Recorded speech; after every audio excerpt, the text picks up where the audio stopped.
What's going on, everybody? Welcome back to the epic 5x5, rocking the Spider Farmer SE7000 LED light bar.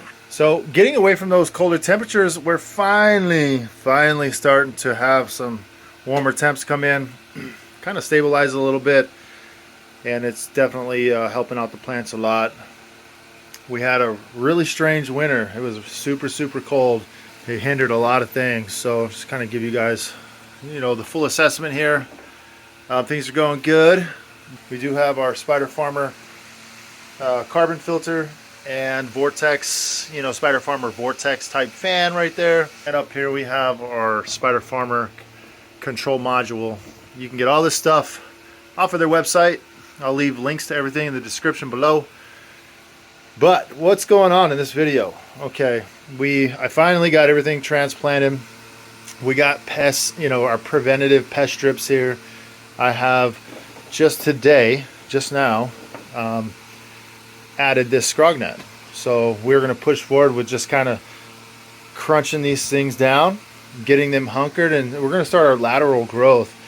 We're going to work to the back, to the right, any which way these plants want to grow. We're just going to continue to let them grow, and then we're going to weave them through the canopy moving forward, i.e. this right here, and that's the way it goes. And then what happens is when you do this, when you crunch them down like this, it basically rediverts the growth, and these are going to get taller, and we're going to hunker it down. This is going to grow up. We're going to keep weaving it. And when you do that, all this smaller stuff here, instead of cutting it away, it's going to make its way up towards the top, and eventually it's going to get tall enough, and you're going to weave that too, and so on and so on. So just like this, the plants are healthy, but due to the extreme temperatures and being too cold, it was really cold this winter. And you guys know, growing anything in super cold climates is just like a recipe for disaster. Too hot doesn't work, too cold doesn't work out. It's like the Goldilocks zone. You got to have it just right, man. So if there's one thing that I can tell everybody to work on, two things actually. You need two things, two key elements here.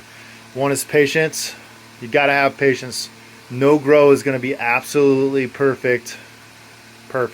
No, you're always going to have a hiccup somewhere. Knowing how to deal with that hiccup can go a long way. Your environment and your home free. But above all, if you don't have patience, none of this is going to work out for you. So keep that in mind. Things don't always go as planned or as expected or as you want them to. So just keep on pushing forward. We had a really rough winter here, so there's nothing I can do about that. And we're growing with LED, yields 3 times the weight as any HID light that I've ever worked with in my life. So another couple of weeks, that's it. This is going to be ready to flip, and we're going to be pushing forward with the Spider Farmer SE7000. And the goal, I said it from the beginning, is 3 pounds for this one tent. That's my goal. And I did position the larger, just in case you got a genetic question, the larger plants are on the side.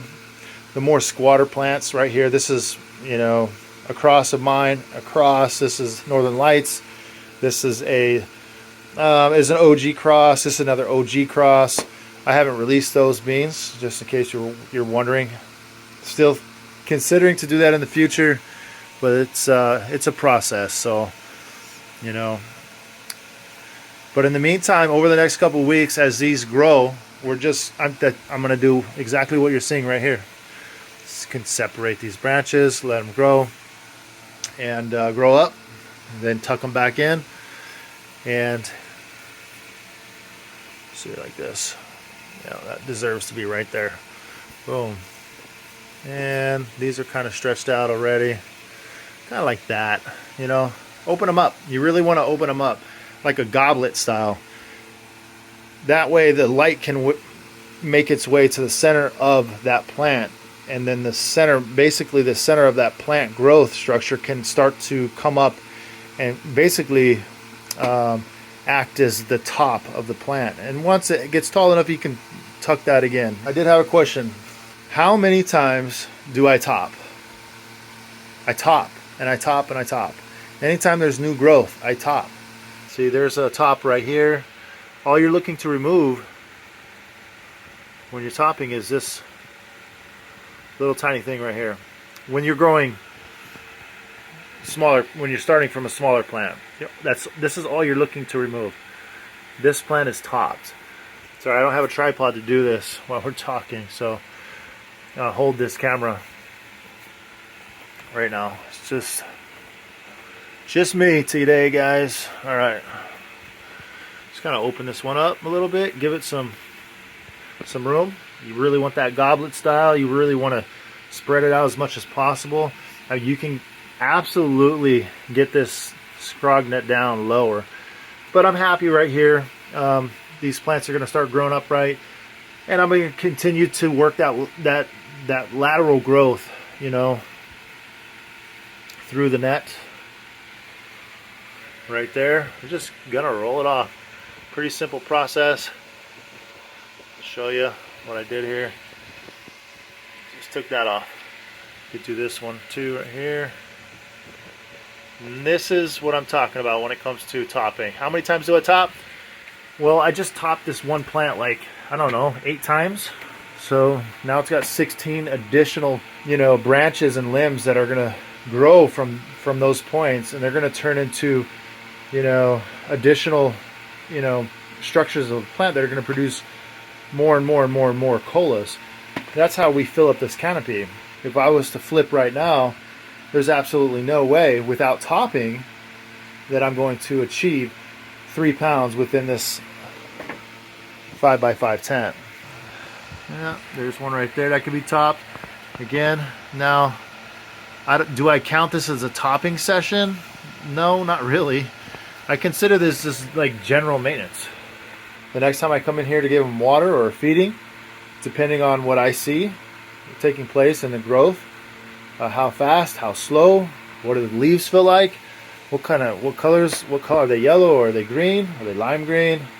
You know, there's a lot of variables that go into knowing what to do, especially with food.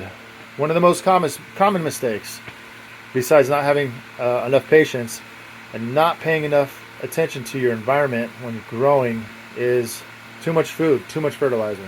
There's always that thing that everybody talks about, less is more, and in this case it's fact, guys. So I'm gonna go here. Oh, there, look, that one needs to be topped. Just gonna take my finger, gonna roll it back and press it off, and I'm left with that. If you got more questions in regards to topping for additional colas, please revert back to my video series. Let me see if I'm capable of getting this one on camera. So here, this is what I'm gonna do.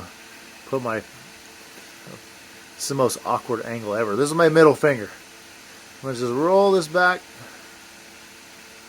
Boom, it just comes off. And that's it, it's topped. If you're not topping, if you're not creating more limbs and trying to get these plants to grow and promote, you know, additional growth structure, you know, aside from their just traditional, you know, structure, then you need to be filling up this canopy with as many plants as possible.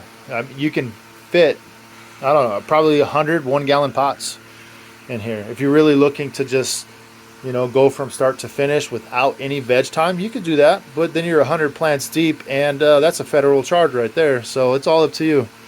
You know, I'm not looking to spend any federal time in prison. So, all right, there you go. See, there's another top right there. Just bust it off, guys.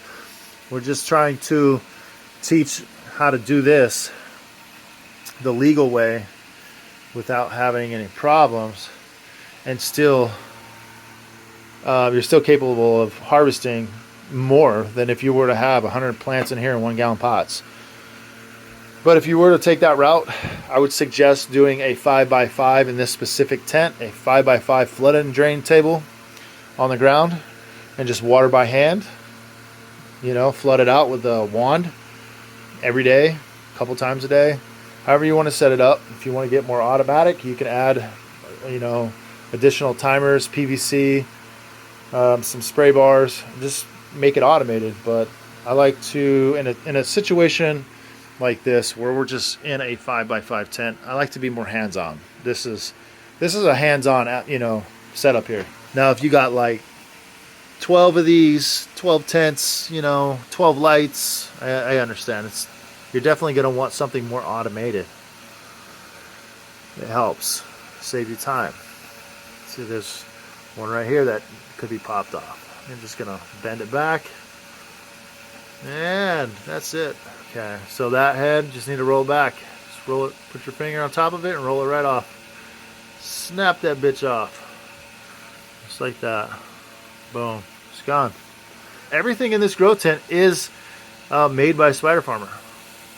If you got any questions in regards to their gear, I'm going to leave links in the description of this video. I encourage everybody to go check out their website. They got some phenomenal deals, better than Amazon, if you're used to shopping on Amazon. And I'll also leave a link below as a promotional discount code. And you guys can go and claim an additional percentage off your order. Kind of going through the canopy. Everything looks good. I'm satisfied. You know, other than the slow vegetative growth that's taken place over the winter due to the temperatures. And for anybody that's got questions on in regards to the DWC setup, that I said I was going to do basically a side by side, you know, DWC versus cocoa. I pulled out all the stops on this cocoa grow. We got the SE 7000 set up in a 5x5 tent.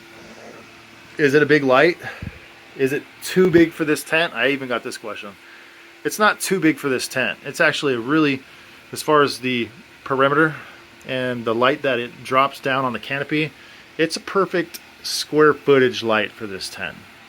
Am I going to be running this light at 100% in this inside this tent? I don't think so. Probably for the most part will be between 60 to 80% for the most part. LED lights are strong, and they have the potential to burn your plants if they're too close and they're turned up too high. So we're just going to play that by ear. I mean, don't get me wrong, I'll crank it to 100% if I feel like the plants are capable and well adjusted to handling that kind of par. We're talking about par, we're not talking about heat. These things kick out so much par that the plants just don't even know what to do with it. We got a couple more right here. We got a double header. See, I've already topped it, and you can see that, but then we got some more tops that grow back. Then we're gonna just chip those off. Boom, that one's gone.